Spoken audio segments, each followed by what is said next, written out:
Oh, hi. Here we are again. I'm so happy to be here. I just want to take a minute.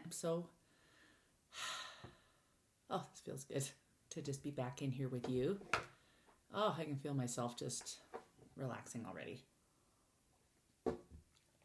As I said in my email, and you may have seen on my social media, that I'm slowly climbing back into my life. You've picked reading number 2, by the way. And you had a jumper, which is really exciting. I'm going to start this off right because I feel like we're getting back connected again. And I have brought my sage and my shell here to I'm going to open a sacred space for your reading today.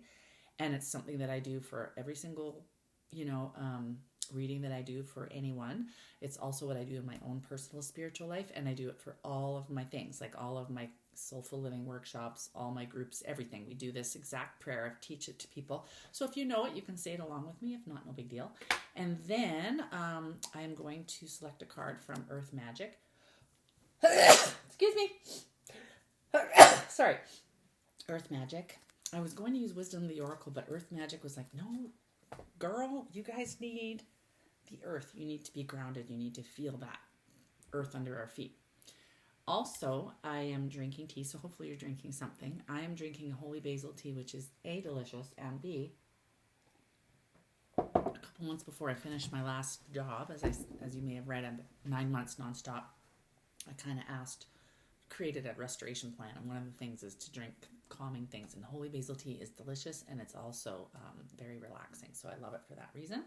So we'll do Earth Magic, and then I have 3 books that I will just pick one, and we'll read a line out of the book as kind of your send-off to your day. Okay, so let's get started with your opening a sacred space together. Takes a while for the sage. So you're going to just light your sage. And if you don't have sage, that's okay. And you don't have to do it with me. I'm just sharing what I like to do, and you could do this yourself or not. All right. I create this space of balance and power through the power of sacred life in all 4 directions. I call on all spirits and teachers of light for your presence, guidance, and protection. In this reading today and in our life today, I expel all energies of harm. I expel all tonal and non negative energies in all states of awareness, time, and dimensions. I create this sacred space. So be it. Okay, put that aside. We're going to let it burn out because it's still burning, and I love the smell of sage. It's so lovely. All right, you had a jumper. I haven't looked at your cards yet, so I'm just going to put them out now. Boy. Oh, my Lord. Okay. Wow. You have a lot of creativity and a lot of fire in your life right now, which is no surprise that your jumper is what it is. So it's great. I mean, I'm excited for you. If you've been feeling really like motivated and creative and like you want to just go do all the things, or you're at a stage in your life where you feel really expansive and you want to just get shit done, that the cards are all saying that for you. Okay, so I did this situation do, don't do, which is something I teach in my class. Some of you have been in my class and you're familiar with that. So situation is King of Wands. Do is 4 of Wands. Don't do is Page of Wands. I want you to notice how the cards are interacting. The don't do card, see his back is to all of this. He's literally ignoring that. He doesn't care. He's ignoring. And it's saying don't do that. So let's dive into these one by one, okay? So the first card is the King of Wands. Personally, I love the King of Wands. The Queen of Wands is really my favorite because she's the queen. But King of Wands is good too. It sounds like maybe you've been asked to, or you are starting to step into a leadership role of some kind, either at work, in your family, in your personal relationships, some area of your life you are being asked, or maybe you're ready to fully embody and step into the leader. The King of Wands, he's a very unbelievably inspirational leader. He leads with enthusiasm. He leads with his life force. Like, this is a very charismatic individual who people just want to be around, Maybe there's someone in your life that's like that, but definitely he's incredible. He's also very spiritual. He's very like a shaman. He's just in touch with the fire of life, Maybe it's an Aries. Maybe there's an Aries in your life, or maybe you're an Aries. That's a very, very forceful energy in a good way, as long as it's tempered with the card saying not to do, which I'll get to that in a minute. It's really interesting when you look at these together. I'm just going to point this out again one more time. We've got the king, okay? Look where he's also holding his wand. It's towards this, okay?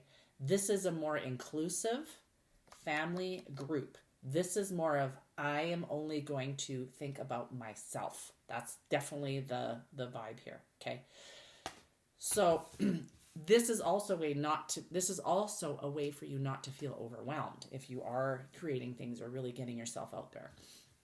So the do card is to celebrate and lean on those around you and allow people to celebrate with you. See, these people are waiting, like the king, waiting for the king to come so they can celebrate and have a party and just enjoy this creativity that is a inclusive, collaborative thing that you are the leader of in some way. Like I said, this could be in your family as you're getting ready for the holiday season if you celebrate. If you celebrate, maybe you are the one who wants to gather everyone, and it's up to you to make that happen because nobody else will really do that.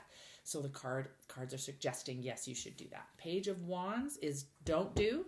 You need to stop just focusing. You can see this page is only focusing on the top leaf here. Do you see that? Pages are also immature. They're children. Pages are the youngest of the tarot. The king is the most mature. He is the wise adult. The pages are kids. They're still learning how to be a knight. A page is a knight in training and a knight eventually someday may or may not become the king, depending on if he's born into a royal family or not. Okay? The cards are asking, as you're moving into this leadership, for the lack of a better word, or expansion period of your life, that you make sure that you have good self-awareness, that you're not being overly involved with self, okay? Because sometimes when we get in this mode, we can just focus on ourselves and what it means to us, because he's focused just on what's being, flourishing up here and not paying any attention to anybody else. Not good. Inclusivity, okay? Here's the jumper, though, which is kind of interesting. The Hermit. But here's what's cool. Look at what he's holding. Look at what he's holding. He's holding a staff. Now this may be confusing because the card's like, don't do this, but the jumper is this. So I think that what it's also suggesting is as you can see that here the page is looking at this leaf and what he's producing. Like, look what I've done. I've created this leaf out of this wood. The Hermit, however, is looking at this star, which we think of as his inner wisdom, spiritual, those big questions in life. What am I here for? What is the purpose of this? What is my purpose on this planet? What gives me peace, joy, all of those things, okay? Sometimes it's not what we think it is, so that's just something to pay attention to, okay? All right, let's do your Earth Magic card. Just gonna shuffle, shuffle, shuffle.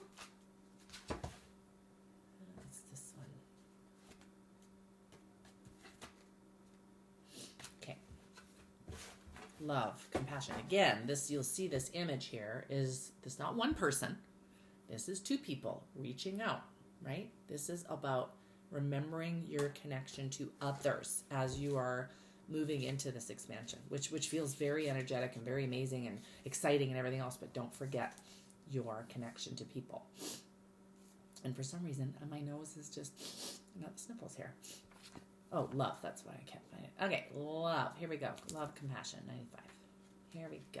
Ready? All right. All wounds stem from the illusion of separation from source and all of creation. The route to healing this wound is through cultivating love and compassion for every being on this planet, including yourself. For every being on this, not a bland standard of unquestioned acceptance, but a heartfelt sense of profound relatedness to whatever you perceive as apart from yourself. True compassion requires not only the feeling of warmth that emanates when you are in touch with your heart center, but in acts of kindness, even if this simply means being a fully attentive listener. Respect the fact that your heart is a giver, putting out electrical energy, and a receiver, drawing in magnetic energy. These energies are best sensed by attending to the steady flow of your breathing, while also noticing your heart area. Righteousness, fear, anger, and judgment are some common ways to block your natural desire to love. Forgiveness is not only letting go of judgment, but also seeing through the illusion that you and all that is are separate. Look about you and inside of you, and do your best to love whatever you see. Wow, that's beautiful. And you know what one of the books I chose was? This is crazy. You cannot make this shit up. You cannot. These are 3 books. Obviously, Living in a Room with the Wolves. I'm like, well, clearly Dr. E. I will always pick this first, 100%. Okay, it's my go-to, it's my Bible. But it didn't end there. Then I was downstairs in my office, which is too messy right now to have my reading in, and this book jumped out, If Women Rose Rooted. However, there's a third one. This was for reading one, I think.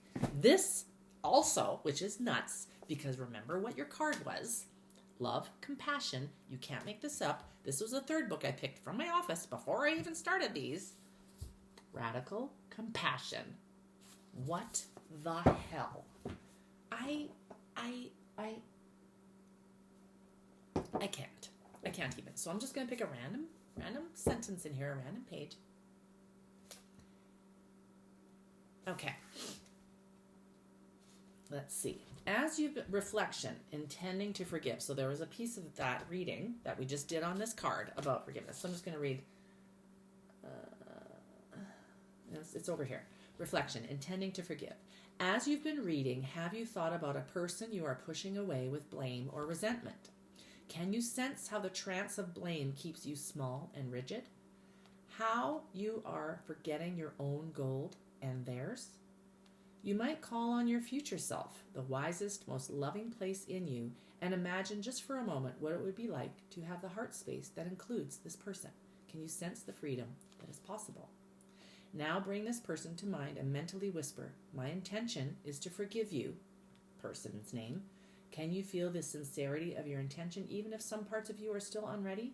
Trust that with the mindfulness and compassion of RAIN, that's an acronym, that's what you learn in this book, how to do the RAIN process, your heart will become increasingly inclusive, forgiving, and free. So there's something to that, and maybe it's self-forgiveness. I'm not sure.